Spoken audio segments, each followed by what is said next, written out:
We have guests joining us on the discussion. Aishwarya Mahadev, who is a spokesperson of the Congress, and PKD Nambiar, who is a political analyst and who also supports the BJP. Question to Mr. PKD Nambiar, you heard the Congress's side that why is no similar action taken against leaders of the BJP? They also face these cases, as she mentioned, Himanta Biswa Sarma and other leaders. This is very unfortunate. Whenever we talk about any kind of an ED raids or an action on the corrupt people or on the real tip-off, if the agencies which are supposed to be acting on it, if they act, the Congress have only got one, or predominantly the oppositions have only one question, that why it is not BJP is not been raided? Why the BJP leaders have been left out? May I ask humbly with a very, very basic common sense in this country, let's assume for a minute, just assume for a minute that even if these are political vendetta, is these courts in these countries are all shut? Why not even a single time a Congress or an opposition party has not gone to the court putting up a complaint that this is what is happening? Why there is no, because there is nothing. And you just wanted to go on a blanket case, because she was just mentioning about both in the case of Yediyurappa and Himanta Biswa Sarma, both have been already, the courts have already taken a decision. They have already been given a clean sheet. I think just go back and read it once again before you just take the name just for the heck of adding more and more that the entire BJP is bad. I think if Congress, or for that matter an opposition, is having even a 1% of a feeling there is something which is not really happening right, they have all the right to go to the courts in this country, and if they believe that it is not, the courts in these countries are not run by BJP. One. Number two is that whenever there is a, the raid is happening on National Herald. It's an inquiry which has been taking from the last almost 10 years or plus. It's an ongoing inquiry. If the agencies feel that there is something which they wanted to really get hold of those real information, wherein they feel there is something wrong has been done, then I think let the agencies function openly. And if the Congress feels they have not done anything wrong, then they should be silently going for it rather than making it as a political statement. Right. If they have not done anything. I think your response to that is the case that we recently heard of in the Northeast, a BJP vice president accused of trafficking. What's your response to the attention that these cases get against the attention that cases against the Congress? And we also saw Sanjay Raut being targeted in Maharashtra. In Jammu and Kashmir, it was Mr. Farooq Abdullah, and the list goes on. So what's your response to the specific targeting that the opposition is alleging? Priyanshi, firstly, that Aishwarya has made two mistakes. One is that she has already said that a decision which the the Indian courts have done, and if she is not ready to accept that means she don't believe in the judicial system. So if she don't believe in our judicial system, and I'm so I mean, maybe you may have to rewind this whatever discussion we had in the last few minutes. You will be able to get to know what you said actually. I think let me clarify that. I think she said that.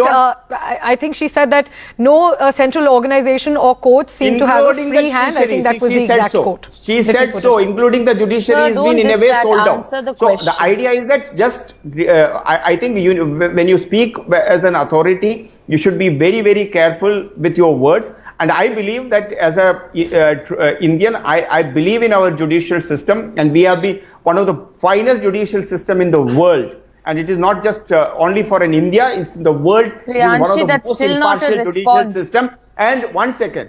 We'll just come to that. Sir, I think all of us agree that we believe in the judicial system. That is why we still believe in questioning all of what is happening. So if you could, why, if they feel, forget about the Congress, if they feel that there is an issue with a particular BJP leader, they are saying that why the BJP leaders, the only complaint the Congress is that, yeah, मेरा 5 लोगों को arrest कर रहा है, आपका तो एक भी नहीं arrest नहीं हो रहा. Then why don't you go to the courts and say that, yeah, these people have done this corruption, this is the real charges, and there is no action, whether ED or a CBI for that matter, any other agencies are not doing. Have you seen single complaint? What's to say that the charges against, I'm sorry, I'm just interrupting you there. What's to say that the charges against the BJP leaders are not real charges until they're proven? Why doesn't the same logic apply there?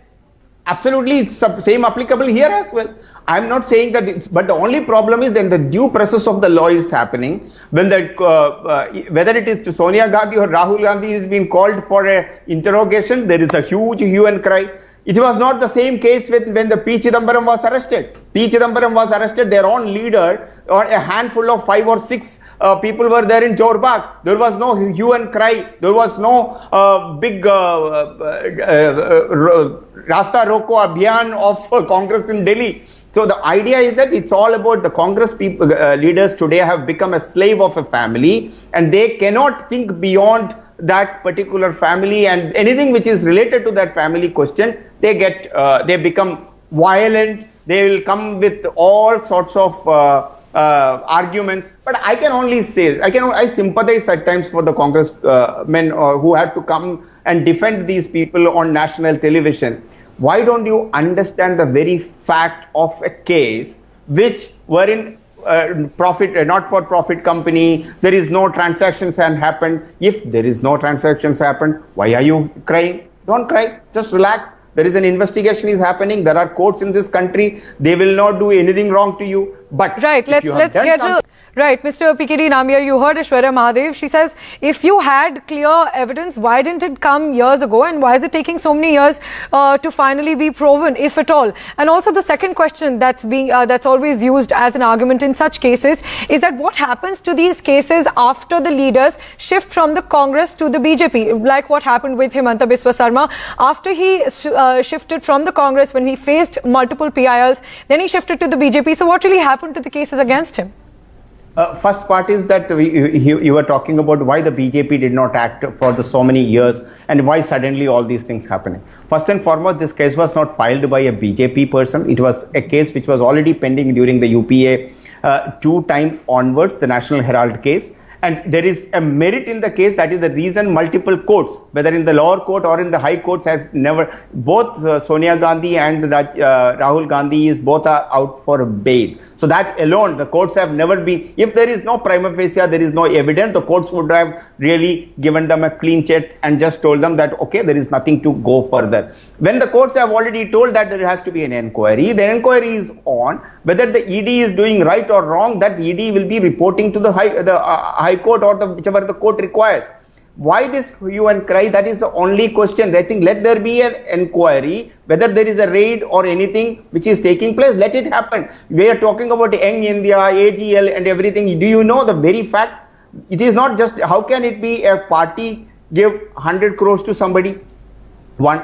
Secondly, how that can be only 76 or an 80% of the total share of that company goes to 2 people in the one particular family. Why it is not in the Aishwarya Mahadev's name? Why not in somebody else's name? But 76% goes to one particular family. Why? Another thing, is it more than 5,000 of the shareholders, which is other than this, but a part of the AGL? Why have they been taken the consent from those people? No. Where is this complaint first had come? It has come from those shareholders first. Secondly, then there is a huge argument. It is a not-for-profit company.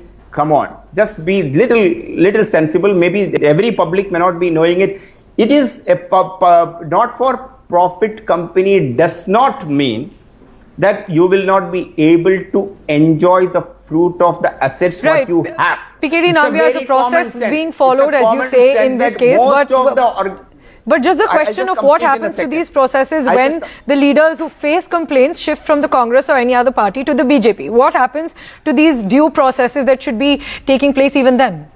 This is precisely I wanted to tell. Now, this is what I was answering even earlier.